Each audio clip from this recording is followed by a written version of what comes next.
벚꽃 야담 방문해주셔서 감사합니다. 구독, 좋아요, 알림 설정은 여러분의 응원입니다. 벚꽃 야담 이야기 시작하겠습니다. 조선 어느 고을에 어릴 적부터 함께 자라온 소꿉친구 연희와 도진이 살고 있었습니다. 두 아이들은 여름이면 냇물가에서 물고기를 잡으며 놀았고, 배가 고프면 원두막에 올라가 서리한 참외와 수박을 먹고 잠이 들곤 했죠. 때로는 밭주인한테 걸려 주랭랑을 치며 도망가는 날도 있었습니다. 사실 그 밭은 도진이네 밭이었답니다. 도진이는 머슴한테 부탁하여 쫓는 신용만 해달라는 부탁을 했던 거죠. 도진이는 연희와 함께하는 모든 것들이 재미있었기에 소소한 것은 숨기며 연희와 행복한 나날을 보내고 있었습니다. 그러던 어느 날, 도진이는 아버지한테 청천벽력 같은 소리를 듣게 되었던 거죠. 도진아, 이틀 후에 한양으로 올라갈 것이니 그리 알거라. 아버지, 그러면 언제 다시 오게 되는 건가요? 다시 올 일은 없을 것이다. 아비가 더 높은 벼슬에 올라 골에 들어가게 되었다. 그러니 내 또한 이곳에서 지냈던 것처럼 놀 생각 말고 학문에 열중하여야 할 것이야. 도진이의 눈에서는 눈물이 뚝뚝 떨어졌습니다. 도진이는 연희와 떨어져 산다는 것을 상상해 본 적이 없었으니까요. 그리하여 도진이는 있는 힘껏 달려 연희한테 뛰어갔죠. 헌데 연희의 초가집에는 연희도 부모님도 보이지 않았습니다. 다음 날 이른 아침, 도진이는 연희의 집으로 뛰어가는데 저 멀리 큼직한 짐을 진 사내와 그 옆에 연희와 연희 어머니가 걸어가고 있었습니다. 도진이는 연희한테 뛰어가 한양으로 이사한다는 말과 기다려 달라는 말을 하고 싶었지만 바로 한양으로 출발을 해야 했기에 연희한테 갈 수는 없었죠. 도진이는 입에 두 손을 모으고는 힘을 다하여 소리를 쳤답니다. 연희야, 나 지금 한양으로 가야 해. 내가 꼭 연희를 찾아올 것이야. 그러니 나를 기다려줘. 꼭 기다려줘, 알았지? 도진이는 아무리 소리를 쳐도 돌아보지 않는 연희가 벌써 그립기만 했답니다. 도진이는 더 이상 연희가 보이지 않는 산을 바라보며 우뚝 서 있었죠. 도진이의 두 눈에서는 눈물이 흐르고 있었습니다. 도진이는 뒤돌아 걸어보지만 무거워진 발걸음은 떨어지지 않았던 거죠. 연희야, 내가 너를 연모하고 있는 모양이다. 한 걸음이 천근만근 같구나. 연희야, 툇마루에 놓고 온 것이 있어. 그러니 꼭 답장하고, 알았지? 그렇게 도진이는 연희를 만나지 못하고 한양으로 이사하게 되었습니다. 한편 연희는 어디에선가 자신의 이름을 부르는 듯하여 뒤를 돌아보았지만 나무들로 우거진 숲속만 보일 뿐 그 누구도 보이지 않았습니다. 또한 아버지를 잃은 슬픔에 그 어떤 것도 생각할 수가 없었죠. 어머니는 옆에서 울고 있는 연희의 눈물을 닦아주는 척하고는 얼굴을 톡톡 치는 것이 아니겠어요. 내 아비는 내가 죽인 것이다. 아비도 없으니 울지만 말고 앞으로 무엇으로 먹고 살지 생각을 하거라. 이거사. 어머니는 서방의 시신을 옮기는 사내가 들리지 않게 연희한테 핀잔을 줬습니다. 연희는 아버지를 잃은 슬픔은 컸지만 더 이상 울 수가 없었던 거죠. 그렇게 아버지의 시신은 명당 자리는 아니었지만 해가 잘 드는 곳에 묻어 드릴 수 있었습니다. 일을 마친 지게꾼은 산을 내려갔답니다. 어머니는 지게꾼이 간 것을 확인하고는 연희를 째려보고 입속에 칼날이 들어있는 듯 어린 연희한테 그 칼날을 날렸습니다. 내년은 운이 없는 년이야. 그러니 내 꽃신 사다 준다며 장에 가신 아비가 죽어서 못 돌아오고 죽은 것이 아니더냐? 내 서방 내놓거라. 어머니는 연희의 등짝을 때리며 통곡을 했죠. 내가 너무 힘이 들어 살 수가 없어. 생때 같은 우리 아가들 버리고 도망쳐 왔는데 이제는 서방 없이 너를 키워야 한다니. 난 이렇게 살 수 없다. 어머니, 고정하셔요. 제가 무슨 일이라도 해서 돈을 벌게요. 그러니 저를 버리지 말아주세요. 내년은 이런 상황에서도 너만 생각하는구나. 서방도 없는데 내 자식도 아닌 너를 키워야 한다는 것이야? 연희의 어머니는 계모이였던 거죠. 계모는 급하게 일어나고는 산을 내려갔습니다. 어머니, 가지 마셔요. 저를 데리고 가셔요.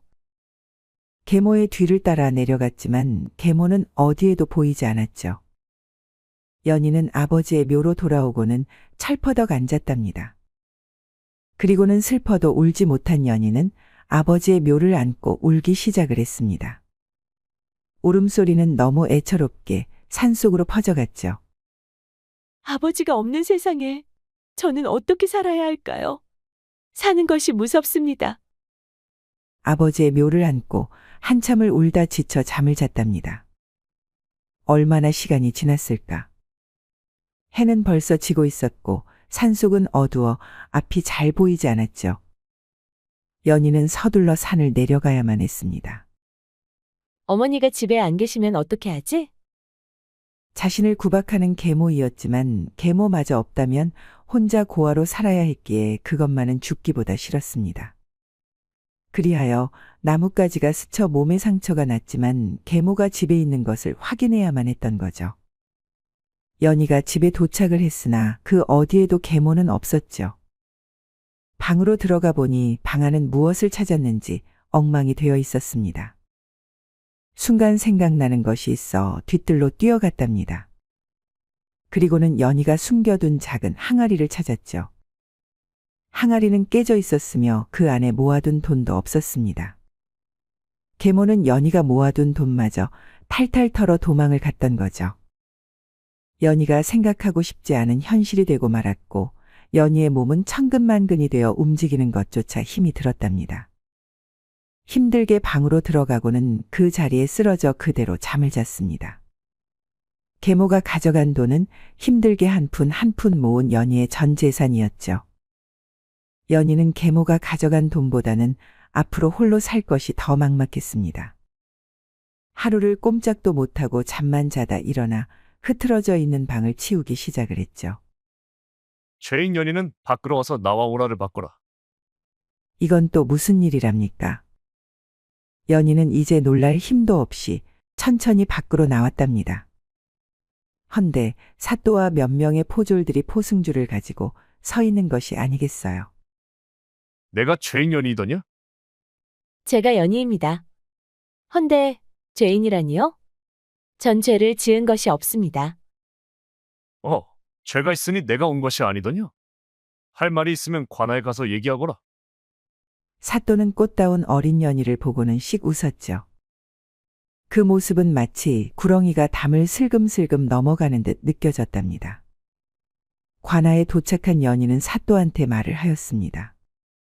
사또, 제가 무슨 죄로 관아에 오게 되었는지 이유는 알아야 하지 않겠습니까? 그래, 너의 어머니는 어디에 있는 것이냐? 어머니는 이틀 전부터 집에 오시지 않고 있습니다.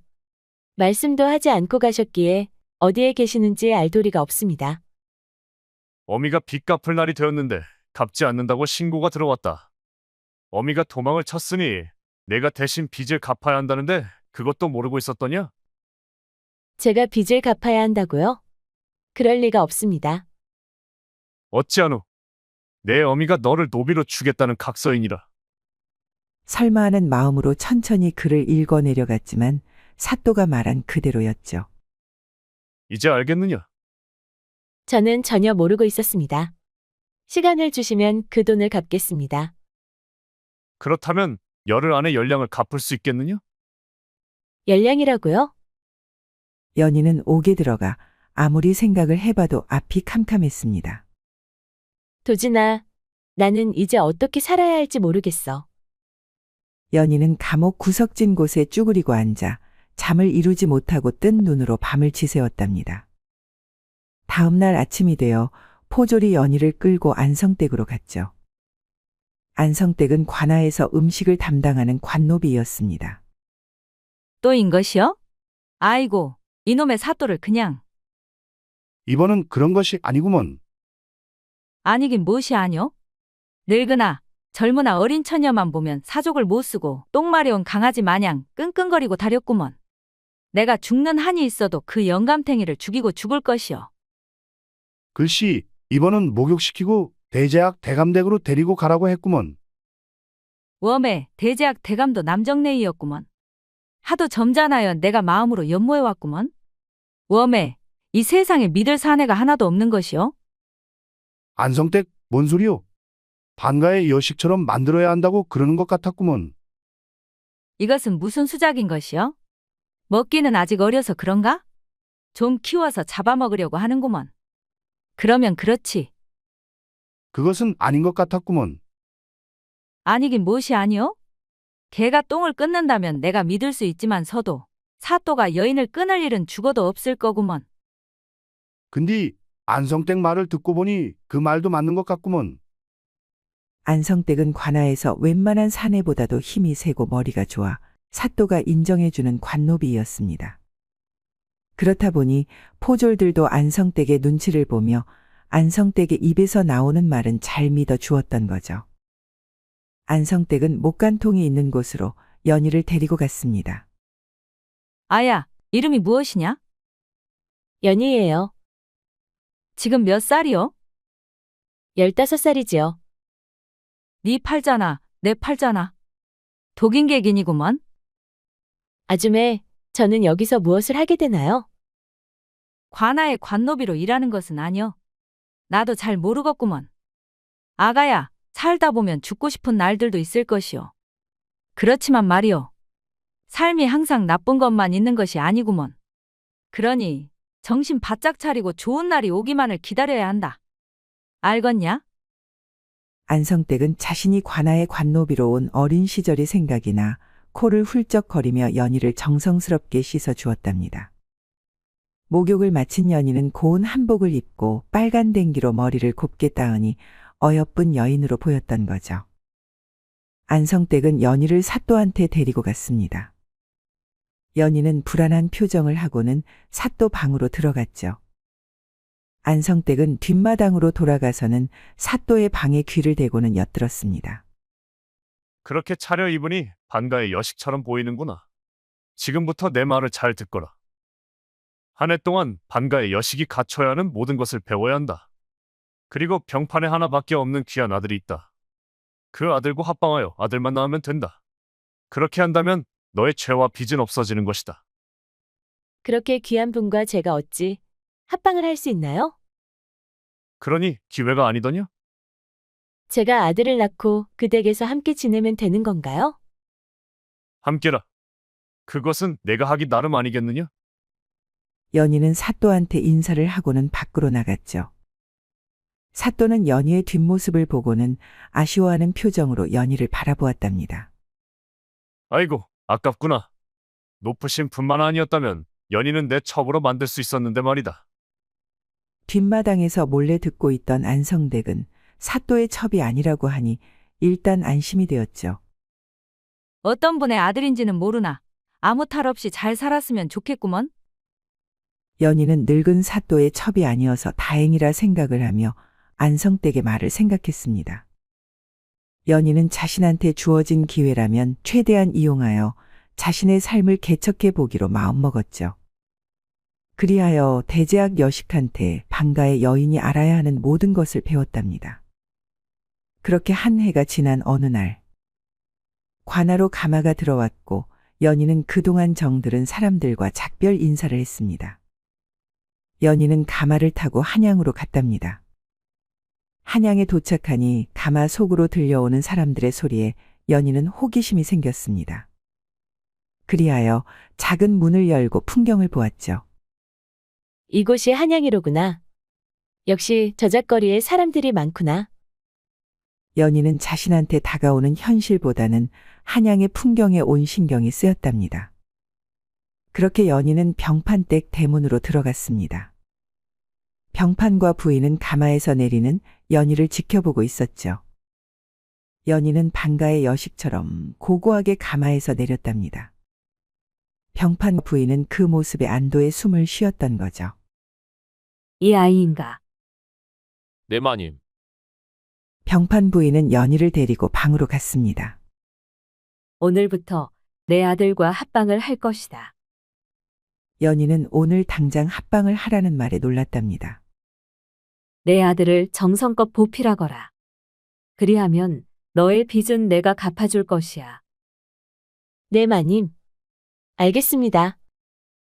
연희는 여종 노보기한테 아들의 방을 안내받았습니다.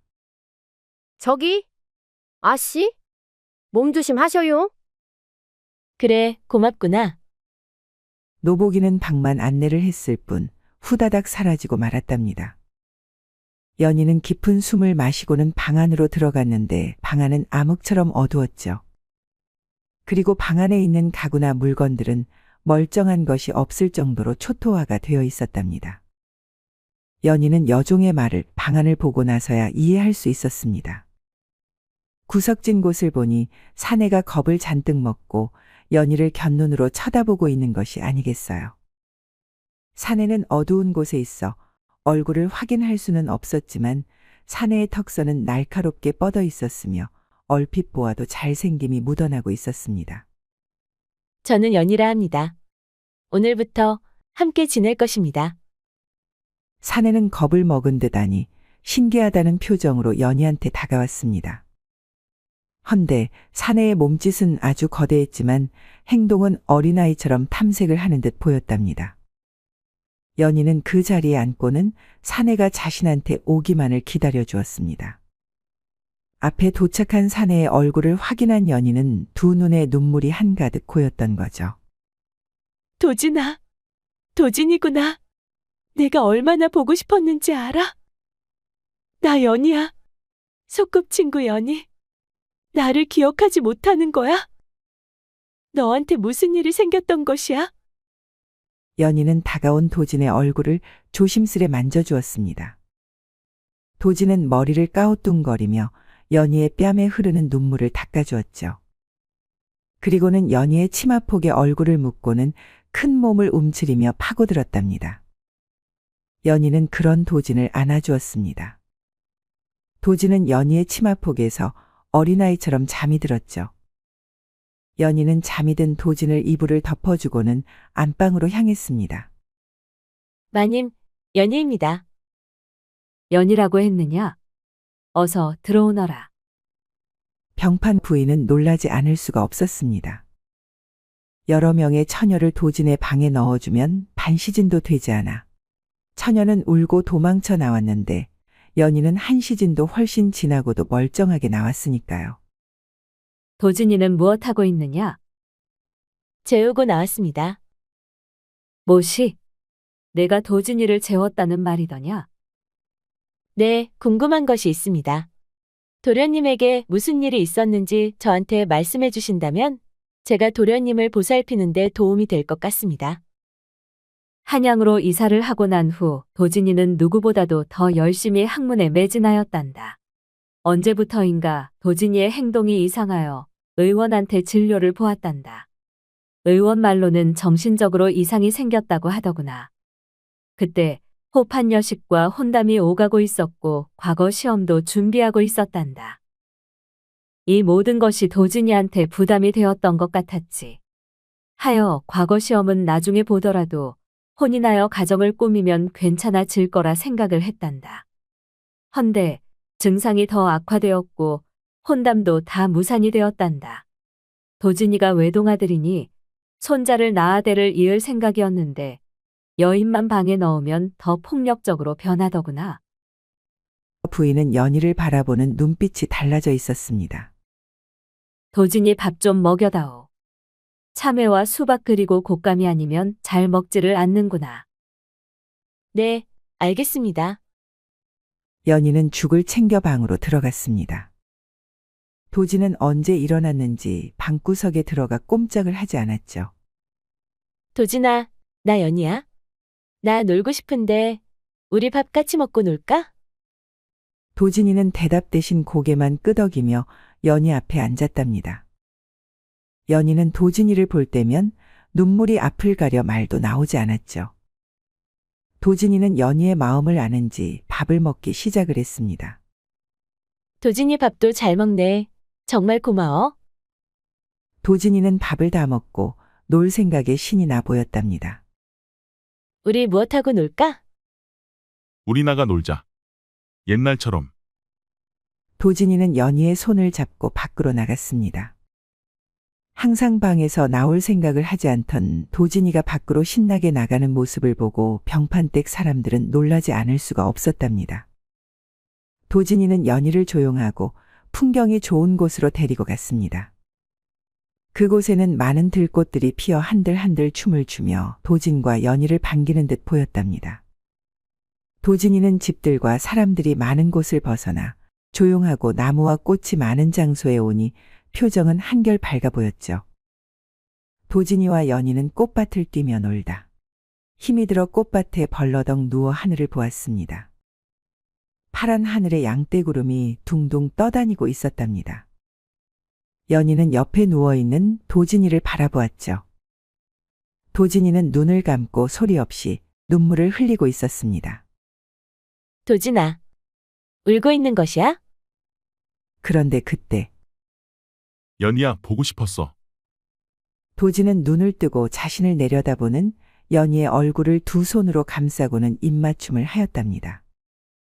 연희는 갑작스러운 입맞춤에 그만 중심을 잃고 도진이한테 안겼죠. 도진은 그런 연희를 자신의 가슴에 포가놨습니다. 도진아, 나 누구인지 생각이 나는 거야? 내가 너를 어떻게 모르겠어? 이 바보야. 연희는 고개를 들어 도진이를 보았답니다. 도진이의 얼굴을 보니 어른 냄새가 났죠. 도진아, 그동안 부모님을 속이고 있었던 거야? 이제 알겠어? 만약 이렇게 하지 않았으면 다른 여인의 난군이 되어 영영 보지도 못했겠지. 그럼 나를 기다리고 있었던 거야? 그래, 이사하는 날 너의 집 텐마루에 서신하고 한양 집 주소 그리고 언제라도 한양에 올 수 있게 필요한 경비를 놓고 왔는데 못 본 것이야. 응, 전혀. 난 내가 아무 말도 하지 않고 가서 속상했었는데 그런 것이 아니라는 것을 알고 나니 마음이 풀린다. 계모가 전달을 하지 않은 것이구나. 도진이는 무슨 생각을 하는지 얼굴빛이 바뀌었답니다. 연희야, 당분간은 어린아이처럼 행동을 할 것이야. 그러니 어느 누구한테도 이 사실을 알리면 아니 된다. 이 사실을 알게 되는 순간 너와 나는 헤어져야 한다는 것만 명심해. 난 더 이상 너와 헤어지고 싶지 않아. 연희에게는 아무도 없었는데 도진이 함께 해준다는 말에 연희는 소리 없이 흐느꼈습니다. 도진은 연희의 마음을 아는지 품에 안고는 등을 또닥또닥 해주었죠. 두 사람은 그렇게 사람들의 눈을 속여 비밀 연애를 시작하였답니다. 두 사람의 비밀 연애는 주로 방과 숲속에서 이루어졌죠. 도진은 연희를 하루 종일 놓아주지 않았습니다. 그렇게 두 사람의 비밀 연애는 살벌하고 달콤하고 뜨거웠답니다. 그러던 어느 날 노보기가 안방마님을 찾아갔습니다. 안방마님, 노복이어요. 무슨 일이더냐? 조용히 드릴 말씀이 있구먼요. 들어오거라. 마님, 도진 도련님이 연희아 씨하고 있을 때와 저희가 볼 때와 다르게 행동하고 계시는구먼요. 그것이 무슨 소리더냐? 자세하게 말을 해보거라. 노보기는 그동안 도진이와 연희를 몰래 지켜보고 있었던 거죠.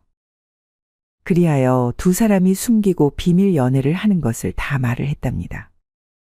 뭐시? 연희가 도진이 고향 소꿉친구였다고?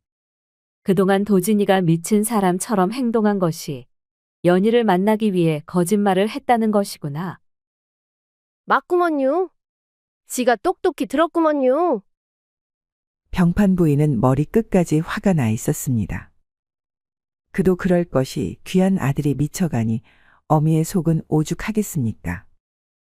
노보기는 도진이를 처음 본 순간부터 반했으며 기회가 온다면 자신도 도진의 아들을 낳아볼 꿈을 꾸고 있었던 거죠. 허나 연희가 온 후로 도진이는 연희를 놓아주지 않고 애정행각을 시도 때도 없이 하니 질투에 눈을 멀게 되었죠. 도진이는 아침에 일어나 연희가 아침상을 가져오기만을 기다리고 있었답니다. 헌데 아침상을 가져온 사람은 연희가 아닌 여종 노복이었던 거죠. 연희는 어디를 가고 내가 가지고 오는 것이냐? 지는 잘 몰라요. 마님이 오늘부터 도련님의 아침상을 저보고 가져다 드려라 하셨구먼요. 그 상 가지고 나가거라. 이제부터 그 누구도 이 방에 들어오지 말거라. 네, 도련님. 도진은 온몸이 떨렸지만 확인할 것이 있었습니다. 도진은 연희를 찾아 집안 곳곳을 찾아다녔죠. 헌데 그 어디에도 없었답니다. 연희는 이제 오지 않을 것이다. 어찌하여 멀쩡하면서 부모를 속여 불효를 할 수 있다는 말이더냐? 연희는 어디에 있습니까? 아직도 너의 잘못을 알지 못하는 것이냐? 제 잘못이요? 연희한테 제 바보 같은 모습을 보이기 싫어. 제가 꾸민 것처럼 말을 한 것입니다. 제가 정말 속였다고 생각하십니까? 전 연희가 없으면 아니 됩니다. 도진이의 모습은 예전과 같이 불안한 모습으로 변해갔습니다. 대감 속지 마세요. 지금 도진이 우리를 속이려고 하는 것입니다. 도진이가 얼마나 영리한 아이였습니까? 그러니 이번도 우리 마음을 돌리려고 하는 것입니다. 그러니 마음 단단히 잡수셔야 합니다. 병판과 부인은 방으로 들어갔습니다. 며칠이 지났지만 도진이는 이제 참외와 수박 그리고 곶감도 먹지를 않았답니다. 그리고 식음을 전폐하고 이불에 누웠죠. 병판과 부인은 심장이 철렁 내려앉았습니다. 대감, 도진이가 한 말이 사실이면 어찌하지요? 연희를 찾아와야 할 것 같아요. 지금 내가 찾으라 사람을 보냈어. 의원이 진료를 보고는 말을 했습니다. 마음의 병입니다. 며칠 전만 해도 도련님의 얼굴에 생기가 돌아 나아가고 있다고 생각했습니다. 헌데 이 며칠 사이 무슨 일이 있었던 건가요? 아무래도 큰 충격을 받으신 모양입니다. 병판 부인은 그 자리에 힘없이 철퍼덕 앉고는 말을 했습니다. 도진이가 거짓말을 한 것이 아니었어요. 어미가 도진이의 마음도 모르고 어찌합니까? 부인 연희를 찾아오라 하였으니 조금만 기다리시오. 어서 도진이한테 가봅시다. 도진이는 힘없이 누워만 있었습니다. 도진아, 어미가 미안하구나. 내 마음을 알아보지 못해 미안하구나. 연희를 찾아올 것이다. 그러니 기운을 내거라. 이제 되었습니다. 이렇게 나약한 사내라면 연희 옆에 있을 자격이 없습니다. 그것은 무슨 소리더냐? 아버지, 어머니, 잠이 옵니다. 도진이는 스르륵 눈을 감고 깊은 잠에 들었답니다. 도진아, 눈을 떠보거라. 이렇게 잠만 자면 아니 된다. 제발 미음이라도 먹어보거라. 병판 부인의 애절한 울음소리는 담을 넘고 있었습니다. 그런데 그때 도진이의 방문이 열리고 연희가 말을 했습니다. 도진아, 내가 왔어. 그러니 눈을 떠봐. 연희는 도진이의 손을 끌어다 자신의 배 위에 올렸죠. 내 배 안에 너의 아기가 있어. 부모님이 나를 쫓아내신 다해도 내 옆에 무조건 있을 거야. 그러니 나를 봐줘. 도진이는 힘겹게 눈을 떴습니다. 연희는 최대한 밝은 얼굴로 도진을 내려다보았답니다.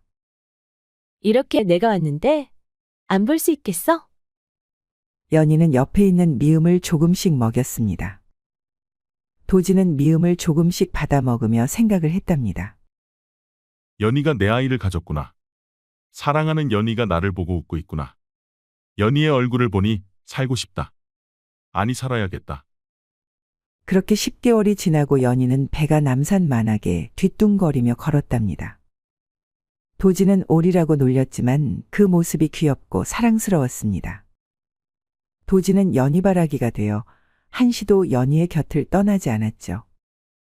연희야, 배가 아파오기 시작하면 바로 말을 해줘야 해. 모든 준비는 해놓았으니 걱정하지 말고. 나보다는 서방님이 더 긴장되어 보입니다. 그렇게 보이더냐? 두 사람은 웃으며 앞마당에서 거닐고 있었습니다. 아야, 도진아. 배가 아파오고 있어. 아버지 어머니, 연희가 배가 아프다고 합니다. 아이고, 우리 며느 아가가 출산을 하려고 하는가 보다. 어서 여주댁을 데리고 오게. 네, 마님. 아이고, 우리 아기씨가 이제 나오고 싶으신가 봅니다. 어여, 방으로 들어가셔요. 도진이는 배를 안고 아파하는 연희를 번쩍 안고는 방으로 들어갔습니다. 아이고, 우리 도련님이 힘이 장사구먼요. 우리 아기씨도 건강하게 나올 테니 그만 이 방에서 나가주셔요. 여주댁 내가 옆에 있으면 아니 되겠는가? 도련님이 옆에 계시면 안절부절 울상을 하고 계실 텐디. 지가 정신 사나워 안 돼요. 그러니 마당에서 기다리고 계셔요. 어여 나가셔요. 여주댁은 잔심부름을 도울 아주댁만 남기고 내보냈답니다. 얼마나 시간이 지났을까? 연희는 힘들게 비명만 지를 뿐 아이의 울음소리는 나지 않았습니다. 도진이는 두 손을 모으고는 안절부절 왔다 갔다만 하고 있었죠. 그런데 그때 우렁찬 아기의 울음소리가 들리고 여주댁은 싱글벙글 웃으며 나왔답니다. 도련님을 꼭 닮은 아들이구먼요. 도진이는 너무 깊어 단숨에 연희한테 달려갔습니다.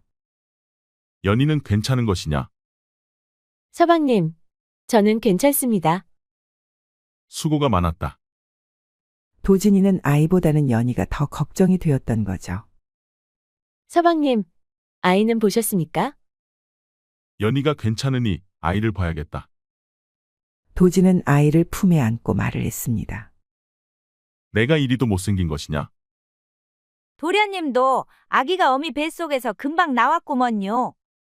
조금만 지켜보셔요. 아마 깜짝 놀라실 거예요. 우리 애기씨가 얼마나 잘생겼는지 보게 될 것이구먼요. 도진이는 자신의 분신 아들을 품에 안고 꼼지락거리는 손과 발을 보니 너무 신기하였습니다. 연희와 이 녀석이 나를 살렸구나. 고맙구나 아가야. 도진이는 아들을 바라보며 한박웃음을 지었습니다. 손자가 태어났다고 우리 집에 큰 경사가 생겼구나. 병판과 부인은 손자를 품에 안고 기쁨의 눈물을 흘렸습니다. 연희야, 고맙구나. 내가 우리 집의 복덩어리다. 연희는 웃고 있는 사람들을 쳐다보며 생각을 했답니다. 살다 보면 힘든 일이 다시 찾아올 것입니다. 그때도 지금처럼 서로 힘을 모아 이겨내면 좋은 날이 오지 않겠습니까? 그러니 우리 행복하게 살아요. 그리하여 도진이는 연희와 아들이 있어 기운을 내어 장원급제를 하였으며 심신을 강하게 단련하기 위해 무예도 열심히 익혔습니다. 병판 부인은 아들과 며느리를 자랑하고 싶어 동네 잔치를 거하게 열었답니다. 그 잔치에는 양반부터 거지까지 신분 가리지 않고 푸짐하게 먹고 누구나 근심, 걱정 내려놓을 수 있는 하루가 되었습니다. 연희는 그렇게 단단해지는 서방을 의지하고 서방의 장점만 닮은 아들을 보며 행복하게 살았다는 벚꽃 야담 이야기였습니다. 끝까지 시청해주셔서 감사합니다. 따뜻한 댓글은 여러분의 사랑입니다. 이 영상을 보시는 모든 분들이 벚꽃 야담과 좋은 인연을 맺어 항상 행복이 가득하셨으면 좋겠습니다. 오늘도 행복한 하루 보내세요.